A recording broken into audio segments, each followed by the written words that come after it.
सभी को नमस्कार। मैं Tanishka the best news channel और हरियाणा न्यूज चैनल में आप सभी का स्वागत करती हूँ। आज हम बात करेंगे राजनीतिक मुद्दे के बारे में और हमारे साथ स्टूडियो में मौजूद हैं कुलदीप खंडेलवाल। तो कुलदीप जी बताइए, जो तीनों राज्य में अभी भाजपा सरकार बनी है, इस पे आपका क्या कहना है? तनिष्का जी, धन्यवाद आपका। तो जो तीनों राज्यों में जो भाजपा की सरकार बनी है, इसके पीछे भाजपा की बड़ी सूक्ष्म रणनीति रहती है। भाजपा यानी कि अपना पन्ना प्रमुख के माध्यम से हर बूथ लेवल तक पहुंची हुई है और वहां की जो बेसिक जानकारी है, चाहे वो जातिगत है, चाहे धर्म की है, चाहे समस्याओं को लेकर के तमाम मुद्दों पर काम करने के बाद वो रणनीति बनाती है कि किसको टिकट देना है, किसको नहीं टिकट देना है।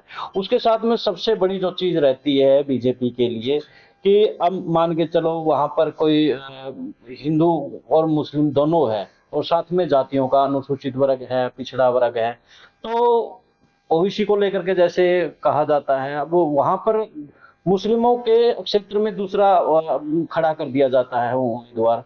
तो इस प्रकार से आपस में जो वोट है, वोटों का बंटवारा हो जाता है। यही तो अब राजस्थान में, मध्य प्रदेश में कई जगह देखने को मिला कि कहीं से 200 वोटों से विधायक बना है, कोई 300 से बना है। वो इसी तरह से तो बना है। तो भाजपा की जो बड़ी सूक्ष्म रणनीति है, उसके तहत ये चुनाव मैनेजमेंट तैयार करते हैं। लोगों के दिमाग पर इस वक्त क्या चला हुआ है वो चीजें देखते हैं। अब मान के लीजिए कि सिलेंडर का मुद्दा है।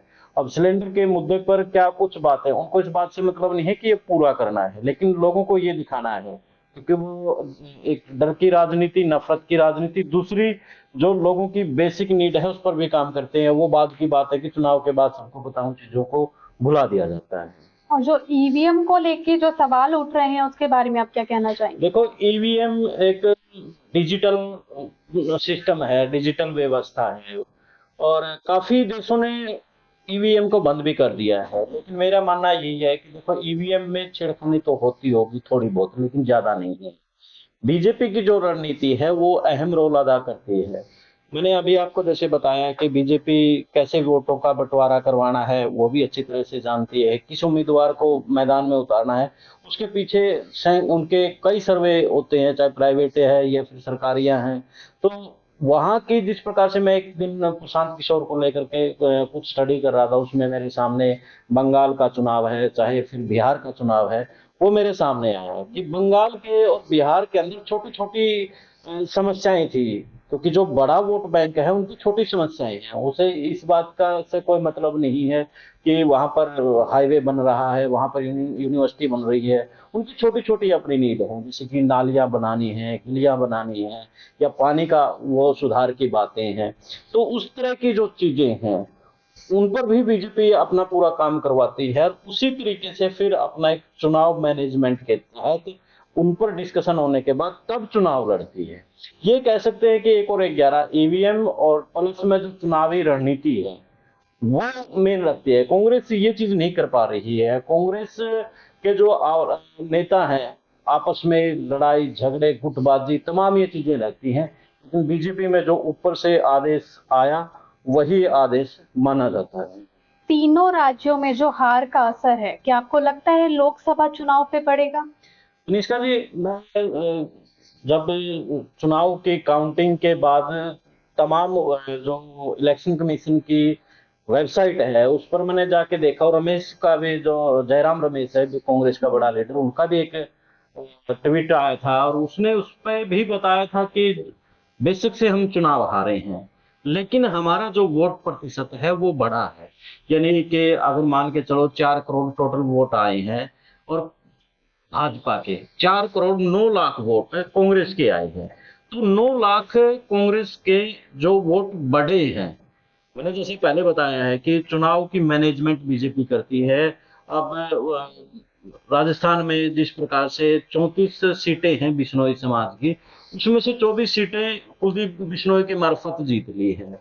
तो यानी कि उनकी जो ये विधानसभा का चुनाव था, लेकिन जैसे ही लोकसभा के चुनाव आएंगे उनमें जो कांग्रेस का वोट फीसदी बढ़ा है वो कहीं ना कहीं काम आएगा। और जो 2019 में जो पुलवामा के कारण से इतनी बड़ी लहर हुई थी, उनकी बार मुद्दे काफी हैं, क्योंकि जो ग्राम विधानसभा के चुनाव हैं उनके अलग अपने रणनीति होती है, विधानसभा लेवल के कुछ अलग मुद्दे होते हैं, अलग चेहरे होते हैं, लोकसभा का कुछ अलग होता है। यानी कि हर चुनाव का एक सिस्टम है, पंच से लेकर के ऊपर प्रधानमंत्री के चुनाव तक का।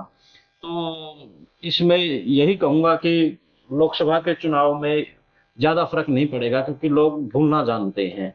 आम आदमी पार्टी की जब सरकार बनी, पंजाब में एक लहर आई, सभी नेता भाग रहे थे छोड़ करके, और सभी पार्टियों को आम आदमी पार्टी में वो शामिल हो रहे थे। लेकिन जैसे ही 15-20 दिन, एक महीना हुआ, उसके बाद वो वहीं ठहर गए, और कुछ लोगों को पछतावा भी हुआ कि हम तो उस लहर में बह गए थे, लेकिन अब हमें इस बात का नुकसान है, वो वापस भी नहीं जा सकते। तो आपको क्या लगता है हरियाणा में इस बार भाजपा की सरकार बनेगी? देखिए, सबसे ज्यादा मेन बात है लोकसभा चुनाव। लोकसभा चुनाव के बाद बहुत सी चीजें निर्धारित होंगी, क्योंकि अगर लोकसभा चुनाव में फिर से प्रचंड बहुमत के साथ भाजपा आती है, तो जाहिर सी बात है, जिस खेल पर भाजपा एक वर्ग बनाम 35 पर खेल रही है, फिर तो भाजपा की तरफ रुख होना स्वाभाविक है। अगर भाजपा 200 के आसपास खड़ी हो जाती है, तो फिर कहीं ना कहीं जो नरेंद्र मोदी है, उसकी बजाय चेहरा दूसरा भी प्रधानमंत्री के रूप में आ सकता है। इनकी चीजें बदली, उसके बाद चीजें बदलेंगी लोकसभा चुनाव के बाद। तो ऐसे में यही कहूंगा कि अभी कहना ये सही नहीं होगा। हाल फिलहाल की अगर घड़ी में देखें, लोग कहते हैं कि कांग्रेस की अभी लहर है और सरकार बना लेगी, लेकिन मध्य प्रदेश में भी ऐसा ही था। क्योंकि मध्य प्रदेश में हम देखते हैं तो लग रहा था कि मध्य प्रदेश में कमलनाथ सरकार बना लेंगे। ऐसे ही भूपेंद्र सिंह हुड्डा को लेकर के लगता है, वो भी सीनियर थे, ये भी सीनियर थे। ये एक पहले हवाबाजी अपने कार्यकर्ताओं के माध्यम से फैलाते हैं, लेकिन उसका परिणाम फिर मध्य प्रदेश में आपने देखा, छत्तीसगढ़ में आपने देख लिया, इस तरह का ही परिणाम होता है।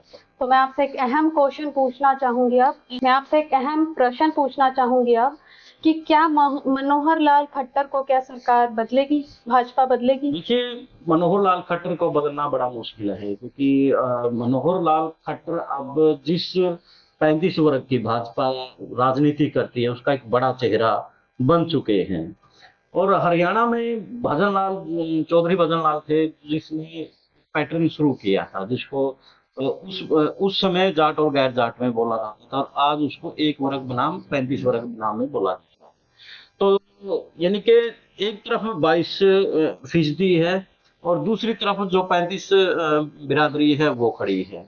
यानी कि ये कहा जा सकता है 75 और 25 का जो मामला है, उस वो राजनीति थी, उसको हवा पहले बीजेपी ने दी सीएम बना करके। और मनोहर लाल खट्टर जो बड़े चैनल हैं, उन पर अपना इंटरव्यू देते हुए भी फखर से कहते हैं इस बात को कि पहले की जो सरकारें थी, वो प्रभावशाली व्यक्तियों को ही प्रभावशाली जातियों को ही मुख्यमंत्री बनाती थी। उनके सीधे तौर पर वो कहते नजर आ रहे हैं कि जब तक भाजपा है, तब तक 35 जो बिरादरी है उनको गारंटी देते हैं हम कि मुख्यमंत्री उस वर्ग से नहीं बनने देंगे। तो ऐसे में हाल फिलहाल भाजपा के पास ना तो बड़ा चेहरा है, और जो मनोहर लाल खट्टर है वो संघ का दुलारा और नरेंद्र मोदी का प्यारा भी कहा जाता है। उसी की वजह से चाहे जाट आरक्षण के दौरान, चाहे राम रहीम, चाहे रामपाल, तमाम ऐसे संकट मनोहर लाल खट्टर पर खड़ आए, लेकिन उनको नहीं बदला गया। जबकि अगर आप देखेंगे, गुजरात के अंदर रातों रात मुख्यमंत्री को बदल दिया जाता है, त्रिपुरा में रातों रात मुख्यमंत्री बदल दिया जाता है, लेकिन हरियाणा में मनोहर लाल खट्टर को नहीं बदला जाता। और हरियाणा में अब मनोहर लाल खट्टर बड़ा चेहरा भाजपा का हो चुके हैं। अनिल विज भाजपा का बहुत पुराना सिपाही है, उसकी भी बात को दरकिनार कर दिया जाता है और मनोहर लाल खट्टर की बात को आगे रखा जाता है। तो ऐसे में मैं तो यही कहूंगा कि मनोहर लाल खट्टर तो ये रिस्क नहीं लेंगे अब चुनावी समय में बदल। तो हमारे साथ थे कुलदीप खंडेलवाल,